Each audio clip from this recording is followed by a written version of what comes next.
Hello, Patriots. Welcome back to Patriots Principles. It's been a long while since I've uploaded. Honestly, probably since the end of January. And since then, and even before that, I've done an episode of Principles in a while. I haven't started the big podcast, Patriots Principles. I still have another teaching lesson I need to upload. There's a lot of content I got to get done in a short amount of time span. I can get it done in, and I'll explain to you all later why that is. But to get to the point of this video, my name is Shane Federin, and this is my address for America. So, over the past few months, since September 10th, after Charlie's assassination, we've seen the spiraling, and I mean spiraling, of, the right wing conservative movement in America. And it's really odd because the more I think about it, the more crazier it is because we came in really strong. Trump won the election by like a long win, like big win, no denying that. Because of how crazy and how all sloppy the Democratic Party was, and because of just the blatant corruption, and everything seemed so good. And then Charlie got killed.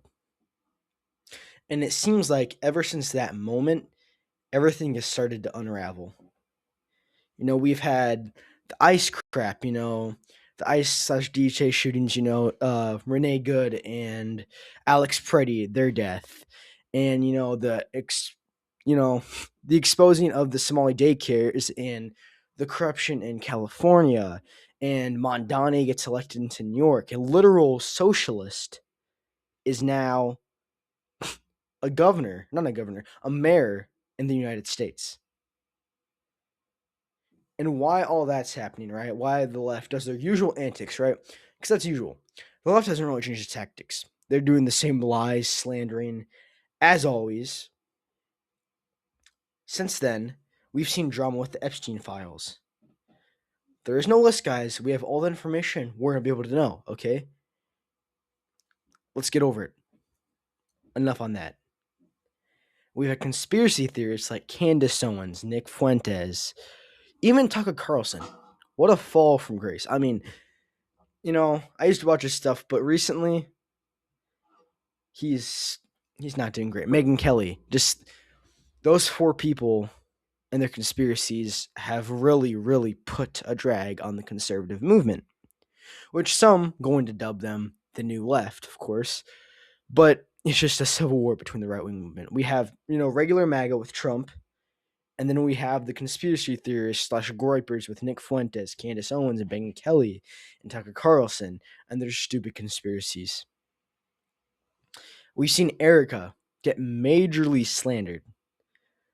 People claiming that she killed her own husband, which is horrible, by the way. I don't know how anyone could even put that thought in their head. I mean, let's put on our thinking caps for a second. Let's put on, our shoes. Go into someone else's shoes. You think that's okay to claim without any valid evidence that someone would willingly give approval to kill their significant other? That makes no sense. It doesn't make no sense for Turning Point to want to kill Charlie. It was simply Tyler Robinson. He acted seemingly alone, maybe with a group of other left-wing wackos, but he acted because of his brain, because he got brainwashed at UVU with his gay trans lover. It's that simple. But no, the conspiracies, and who are they blaming? We're blaming Israel. We're blaming the Jews. And, I really like to think people are joking, and I don't really like to throw around the anti-Semitic term because that has insane complications, but it's getting to a point where some of it's just inappropriate jokes, but some people are starting to get serious now, and it's borderlining like Nazi behavior. We're becoming what the left accused us of. One of the sides are, and that is not good. We do not need that. That is not good at all, okay? So, what can we do from here? You know, we need to stop the conspiracies. First of all, we need to stop the conspiracies. Let's be reasonable, okay? Let's be reasonable. Because these conspiracies are insane. From Israel controlling our government to their connection with Epstein. A couple weekends ago, what just happened? Trump had a third assassination attempt on him. This is the third attempt on his life in 2 years. That's crazy. That's more than any U.S. president in history. Why? Because this teacher, he was a teacher from California, and he was a brilliant guy too. And the craziest part, he wasn't even that radical. He's actually conservative on some points, like guns rights. He supported guns rights. Yet, because of this rhetoric, demonizing people, and how much apathy and how much we are like so unsocial, and we cling on to these like online relationships that aren't real. It creates, Erica said it the best in her latest video. If you demonize a person or scrutinize a person so much, you'll come to the conclusion that they don't deserve to exist. That's a horrible thing. No one deserves that. I wouldn't care if it was Kamala Harris. Let's say she won. It's never okay to kill anybody. From Charlie Kirk to even the attack on Ilhan Omar. No, unacceptable. To the attack on any Democratic or Republican or anyone, no political violence is acceptable. Okay? None. So, now that I'm done talking about the conspiracies and how we can get away from that, it's time we need to talk about the big bullet. And the big bullet I'm referring to is the Iran war. Well, not technically a war, it's a conflict, because technically there was no proper declaration of war. But before you say it, no, Trump was within his rights.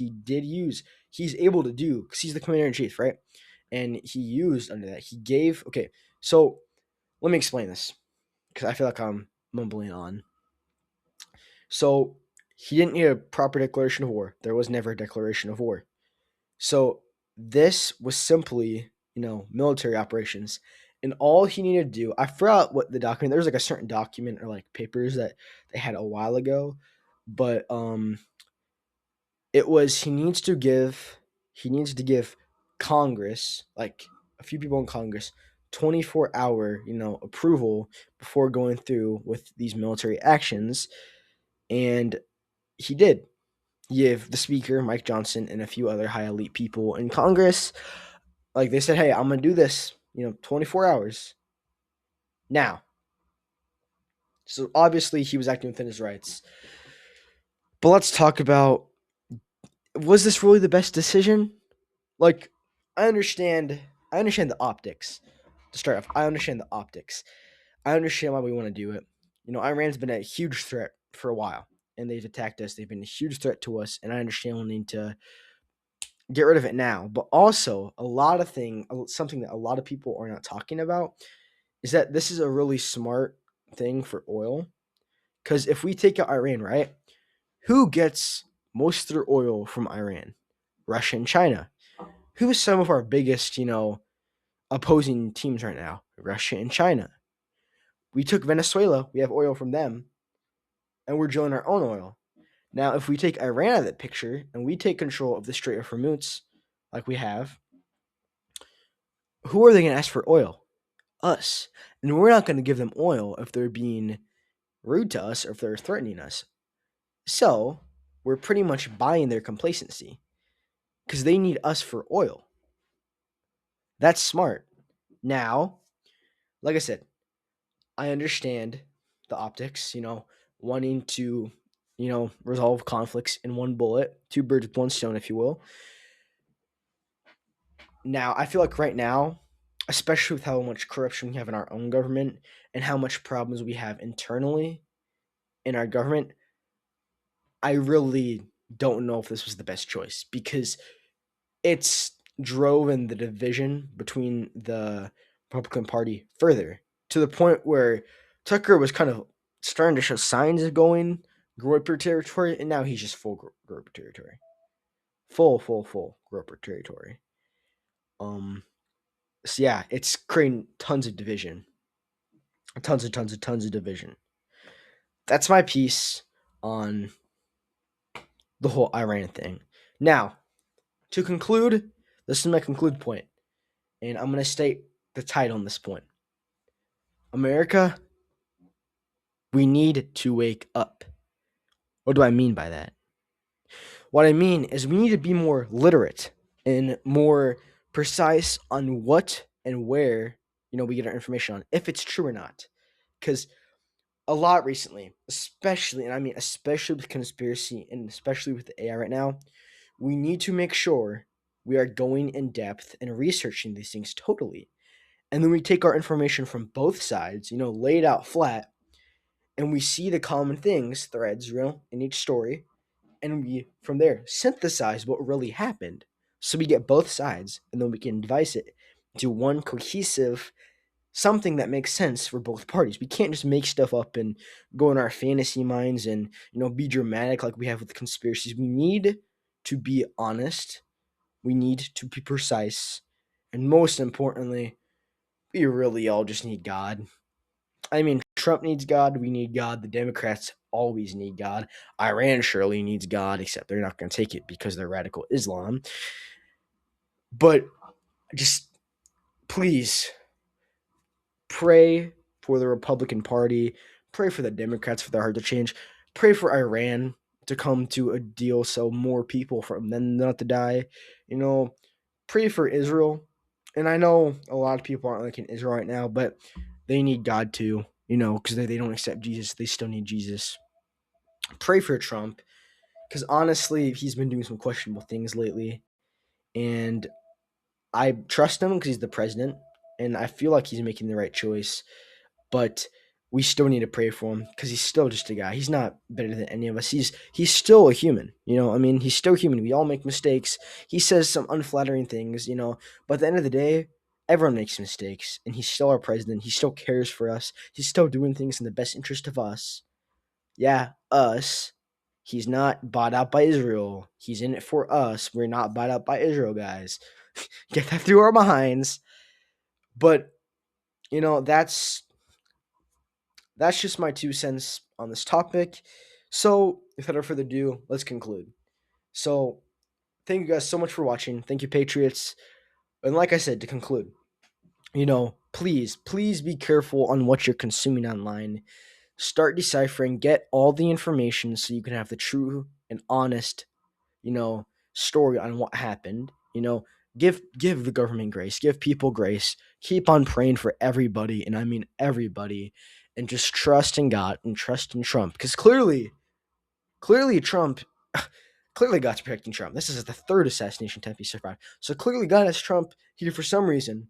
Clearly, so I don't think we chose the wrong guy. Okay, that's all I'm saying. Pray for Erica and pray for Turning Point, because I can't even imagine what they're going through after Charlie's, passing.